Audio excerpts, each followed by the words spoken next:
يا أيها الذين آمنوا أطيعوا الله وأطيعوا الرسول ولا تبطلوا أعمالكم. الحمد لله رب العالمين والصلاة والسلام على رسوله الكريم أما بعد. قال الله تبارك وتعالى في كلامه المجيد والفرقان الحميد: فأعوذ بالله من الشيطان الرجيم بسم الله الرحمن الرحيم. يا أيها الناس إنا خلقناكم من ذكر وأنثى وجعلناكم شعوبا وقبائل لتعارفوا إن أكرمكم عند الله أتقاكم إن الله عليم خبير. قال النبي صلى الله عليه وسلم عن جبير بن مطعم رضي الله تعالى عنه قال رسول الله صلى الله عليه وسلم: لا يدخل الجنة قاطع متفق عليه أو كما قال عليه الصلاة والسلام. محترم حضرات، میں نے آپ کے سامنے سورۃ الحجرات کی آیت تلاوت فرمائی. بہت ہی جامع آیت ہے اور اس آیت میں بہت اللہ تبارک و تعالیٰ نے بہت ہی اسباق ہمارے لیے رکھے ہیں. وہ کیا اسباق ہیں انشاءاللہ میں آپ کے سامنے تفصیل سے رکھوں گا. اللہ تبارک و تعالیٰ نے فرمایا: اے لوگوں یا ایھا الناس، اے لوگوں. یہ مثال آپ یہ آیت ہر کسی کے سامنے پڑھ کر کے سنا سکتے ہیں، اور دعوت کسی کو اسلام کی دعوت بھی دینا چاہتے ہیں ان کے لیے بھی یہ آیت بہت ہی متاثر کرتی ہے. یہ آیت کیا ہے؟ اللہ تعالیٰ نے کہا: یا ایھا الناس انا خلقناکم من ذکر و انثی. اے لوگوں، تمہیں اللہ تعالیٰ نے پیدا کیا ایک مرد سے ایک عورت سے. ہر کوئی جانتا ہے، ہر کسی کو اس پر اعتبار ہے. یہ جانتا ہے کہ کوئی بھی انسان جب دنیا میں پیدا ہوا ہے وہ کیسے پیدا ہوا ہے؟ ایک مرد ایک عورت سے پیدا ہوا ہے. وَجَعَلْنَاكُمْ شُعُوبًا وَقَبَائِلَ. اور اللہ تعالیٰ نے کہا کہ انسانوں کو جاننا چاہیے. کیا جاننا چاہیے؟ کہ جب ایک انسان جب دنیا میں جنم لیتا ہے، ایک بچہ دنیا میں آتا ہے، تو اس کے رشتے وہاں سے بننا شروع ہو جاتے ہیں. اس کے قبیلے بننا شروع ہو جاتے ہیں، اس کے کنبے بننا شروع ہو جاتے ہیں. کیسے بنتا ہے؟ بچہ جب ہاتھ میں آتا ہے ماں کے رشتے اس سے بننا جڑ جاتے ہیں. جیسے ہی باپ کو دیکھتا ہے اس کے باپ کے رشتے اس سے مل جاتے ہیں. اور جیسے جیسے وہ بڑا ہوتا ہے، ایک عمر میں آتا ہے، جب شادی کی عمر ہو جاتی ہے تو اس کا ایک نیا رشتہ اس سے جنم لیتا ہے. تو دیکھیے، رشتے تسلسل سے اسے اپنی زندگی میں ملتے رہتے ہیں. اللہ تعالیٰ نے کہا لِتَعَارَفُوا، کہ انسان کو چاہیے کہ اس کے رشتے کو اسے پہچانے.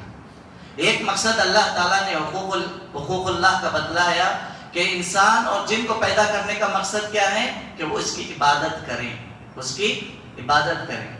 اور انسان پیدا ہوا ہے، اللہ تعالیٰ یہاں بتلا رہا ہے حقوق العباد میں کہ ایک انسان کو چاہیے کہ وہ اپنے حقوق العباد میں اپنے رشتوں کو پہچانے. رشتے کیا حساب کے ہیں؟ کچھ رشتے مالی اعتبار سے اچھے ہوتے ہیں، کچھ رشتے اخلاقی اعتبار سے اچھے ہوتے ہیں، کچھ رشتے جو ہے آپسی تعلقات میں بہت سخت ہوتے ہیں، کچھ ایسے بھی رشتے ہوتے ہیں جو رشتہ داری کو بہت دور سے دیکھتے ہیں، رشتہ داری کو بہت دور سے دیکھتے ہیں. اللہ نے کہا تم رشتوں کو پہچانو، رشتوں کو پہچانو.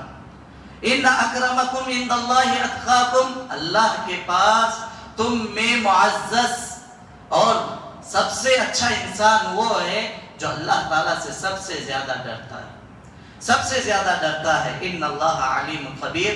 بے شک اللہ تبارک و تعالیٰ جانتا ہے. خبیر یعنی باریک سے باریک چیزوں کو بھی اللہ تبارک و تعالیٰ اس کے پاس علم ہے.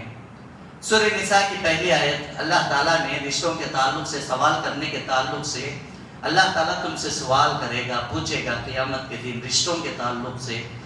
واتقوا اللہ، اللہ سے ڈرو. الذی تساءلون به والارحام، کہا اللہ تعالیٰ نے تمہیں اللہ تبارک و تعالیٰ قیامت کے دن تمہارے رشتوں کے تعلق سے پوچھے گا، کیا تم نے تمہارے رشتوں کا حق ادا کیا؟ کیا تم لوگوں نے تمہارے رشتہ داروں کے اندر جو بھی خامیاں تھی، کمیاں تھی، ان کمیوں میں آپ لوگوں نے ان کا ساتھ دیا، رشتہ داری کو باقی رکھا؟ ان تعلق سے اللہ تبارک و تعالیٰ، ان ساری چیزوں کے تعلق سے اللہ تبارک و تعالیٰ تم سے سوال کرے گا۔ تو اللہ تبارک و تعالیٰ رشتہ داری کے تعلق سے بہت زیادہ اس کی اہمیت اللہ تعالیٰ نے قرآن مجید میں بتلائی۔ ان رشتوں میں سب سے پہلا جو رشتہ ہوتا ہے کس کا ہے آپ کو معلوم ہے؟ وہ رشتہ ہوتا ہے اپنے والدین کا۔ چاہے بچہ چھوٹا ہو اپنے والدین کی قدر کرتا ہے، چاہے بچہ بڑا ہو جائے تب بھی وہ کیا کرتا ہے؟ اپنے والدین کی قدر کرتا ہے۔ والدین جس کے بنا اس کی زندگی ادھوری ہے، جس کے بنا اس کی زندگی ادھوری ہے۔ والد جو محنتیں کرتے ہیں اپنے اولاد کے لیے، ماں جو تڑپتی ہے اپنے بچے کے لیے، یہ جو مثالیں ہیں بہت بے شمار مثالیں ہیں۔ اس کی اہمیت پر، اس کی محبت پر، ان سے الفت پر اللہ تبارک و تعالیٰ نے کئی جگہ پر اللہ تبارک و تعالیٰ نے ان کی اہمیت بتلائی ہے۔ اللہ تبارک و تعالیٰ نے قرآن مجید میں کئی ایک جگہ پر والدین کی اہمیت کو اجاگر بھی کی ہے۔ وَبِالْوَالِدَيْنِ إِحْسَانًا، ان کے ساتھ اچھا سلوک کرنے کا ہمیں حکم دیا ہے۔ اللہ کے نبی صلی اللہ علیہ وسلم کے پاس ایک صحابی رسول آتے ہیں، کہتے ہیں اے اللہ کے نبی صلی اللہ علیہ وسلم، یا رسول اللہ صلی اللہ علیہ وسلم، من احق الناس بحسن صحابتی یا صحبتی، دونوں روایتیں ہیں۔ اے اللہ کے نبی صلی اللہ علیہ وسلم، میں کس کے ساتھ اچھا سلوک کروں؟ کون ہے ایسا رشتہ میں سب سے زیادہ جس کے ساتھ اچھا سلوک کروں؟ اللہ کے نبی صلی اللہ علیہ وسلم نے کہا امک، تمہاری ماں کے ساتھ اچھا سلوک کرنا۔ پھر کہا اے اللہ کے نبی صلی اللہ علیہ وسلم، اس کے بعد میں کس کے ساتھ اچھا سلوک کروں؟ اللہ کے نبی صلی اللہ علیہ وسلم نے کہا امک، پھر تمہاری ماں کے ساتھ تم اچھا سلوک کرو۔ پھر فرمایا پھر کس کے ساتھ؟ کہا امک، تمہاری ماں کے ساتھ اچھا سلوک کرنا۔ پھر کہا اللہ کے نبی صلی اللہ علیہ وسلم نے ابو، تمہارے والد کے ساتھ اچھا سلوک کرنا۔ ایک مثال آپ کے سامنے رکھتا ہوں، زندہ مثال۔ یہ مثال ایسے میں بیان کرتا ہوں گویا کہ وہ شیخ بھی اسی طریقے سے اپنے خطبے کے اندر انہوں نے بیان کیا تھا۔ کیا ہے وہ واقعہ؟ وہ کہتے ہیں ایک نادان بچہ تھا، ایک شریر بچہ تھا، اس کی شرارتیں ایسی تھی، ماں کے ساتھ مستیاں کرتا تھا۔ اور یہ خطبہ کہاں ہو رہا ہے؟ مسجد حرام میں ہو رہا ہے، مسجد حرام میں ہو رہا ہے۔ وہ کہہ رہے ہیں ایک بچہ بہت زیادہ شریر تھا، مستیاں کرتا تھا۔ ایک دن والد نے میری ماں سے کہا کچھ مہمان گھر میں آنے والے ہیں، والدہ کھانا تیار کر رہی ہے، اور وہ بچہ کیا کرتا ہے؟ مٹی میں کھیل رہا ہوتا ہے، ایک مٹی لے کر کے اس جو سالنا شوربہ بنایا ہوا ہوتا ہے وہ مٹی اٹھا کر کے اس شوربے میں ڈال دیتا ہے۔ اور ماں کو اتنا غصہ ہوتا ہے، اگر ہم لوگ، ہمارا کیا خیال ہوگا کہ اگر یہ بچہ کوئی مہمان آنے والا ہے، اگر ہمارا بچہ اس گھر میں یہ حرکت کر دے، کیا ہماری مائیں وہ حالت کر دیں گی؟ اس کے لیے نہ جانے کیسے کیسے الفاظ اور کتنی پٹائی ہوگی، شوہر گھر آنے کے بعد ہی پتہ چلتا ہے۔ وہ ماں کیا کرتی ہے؟ بچے کے لیے دعا دیتی ہے۔ کیسی دعا دیتی ہے دیکھیے، یہ عبرت ہے ہمارے لیے، یہ عبرت ہے ہمارے لیے۔ وہ ماں کہتے ہیں اے اللہ رب العزت، اے پروردگارہ، تو میرے بچے کو مسجد حرام کا امام بنا دے۔ اللہ اکبر۔ وہ بچہ کون ہے آپ کو معلوم؟ وہ بچہ کون ہے معلوم؟ عبد الرحمن السدیس۔ وہ بچہ عبد الرحمن السدیس ہے۔ اللہ تبارک و تعالیٰ نے ان کی ماں کی وہ دعا قبول کر لی، اور وہ کیا ہوئے؟ 12 سال کی عمر میں حافظ قرآن بن گئے، اور اللہ تبارک و تعالیٰ اسی فیلڈ میں انہیں رکھا۔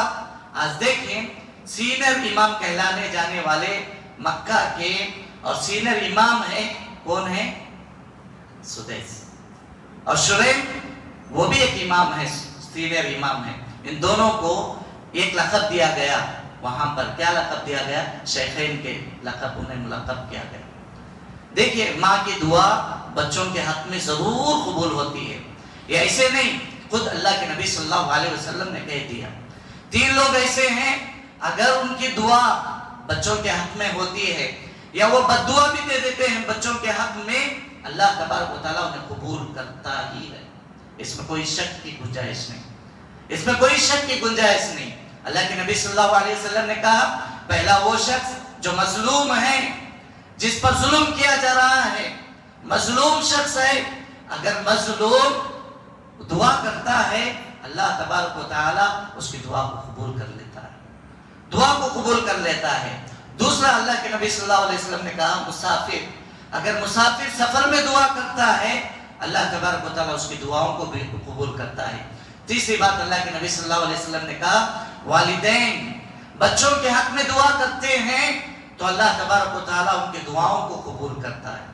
آپ بھی ہمارے پاس موقع ہے، جن کے بھی والدین موجود ہیں، جن کے بھی والدین باحیات ہیں، ضرور روزانہ ان سے دعا کرا لیں، کیونکہ ان کی دعائیں اللہ کے یہاں قبول ہوتی ہی ہیں. جا کر کے اپنے والدین سے جا کر کے کوئی بھی شکایتیں ہوں جا کر کے کہیں والد اے والدہ میرے حق میں دعا کرنا. دعائیں ان کے لیے قبول ہوتی ہے ان کے حق میں، اور وہ دعائیں جب آپ کے حق میں کرتے ہیں تو وہ بھی دعائیں قبول ہوتی ہیں.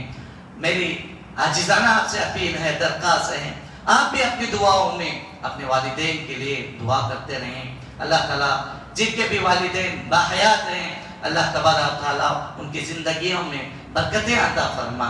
اللہ تعالیٰ جن کے والدین باحیات نہیں ہیں، انتقال کر چکے ہیں، اللہ تبارک و تعالیٰ انہیں جنت الفردوس نصیب فرما، ان پر رحم فرما.